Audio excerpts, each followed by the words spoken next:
commemoration on the theme Education for All Children in Africa, the time is now, availed representatives of children and child rights advocates across the country the opportunity to discuss and take stock of the progress made and challenges that hinders the realization of children's rights in the African continent.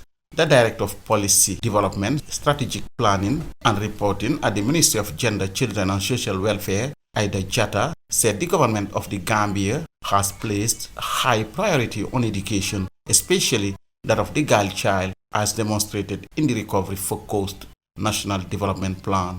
The commemoration of this day avails us with the opportunity to review and appraise the implementation of policy initiatives and program interventions for promoting education of children without discrimination.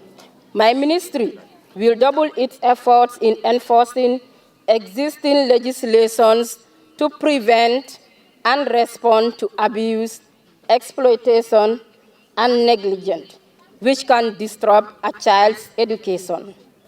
Education Officer Augustine Jatta said the day is set aside by the international community for people all over to commemorate, discuss, and find solutions to issues affecting children's education, growth, and overall development.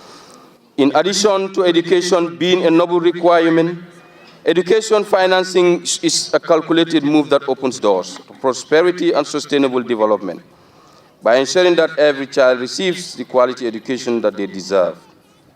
By investing in education, we can transform communities. Child Fund Gambia Business Development Specialist Samba Keita underscored the significance of the theme, noting that it provides stakeholders the opportunity to reaffirm their commitment to quality, inclusive, and equitable education for all African children.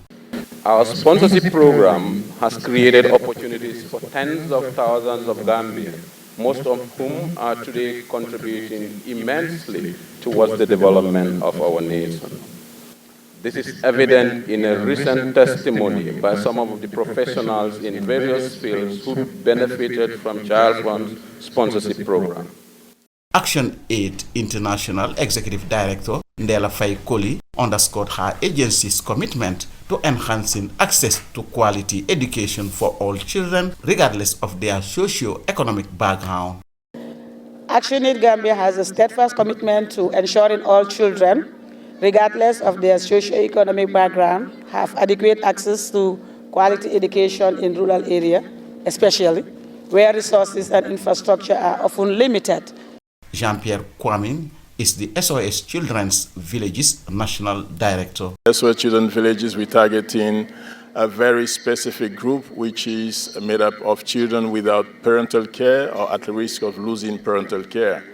And we know that if a child is not being taken care of by a family, education becomes like a luxury, which should not be the case. So we are appealing to the government and any other stakeholders to making sure that every child is belonging to a family or being taken care of by responsible caregivers. Lamin Jao, Speaker of the Children's Parliament, stressed the need for the government to allocate sufficient resources to education, ensure that schools are adequately equipped, teachers are well trained and supported, and educational materials are accessible to all learners. The government must implement policies and initiatives that address disparities in the access to education, particularly for marginalized and vulnerable groups and those living in the rural areas.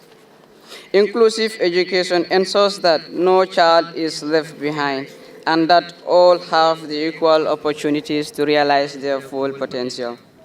The theme, Education for All Children in Africa, the time is now, calls for concerted action by all stakeholders to take urgent action, and access to quality education is a fundamental human right, yet millions of African children still lack the opportunity. Yusupha Bojang, GRTS West Coast Region.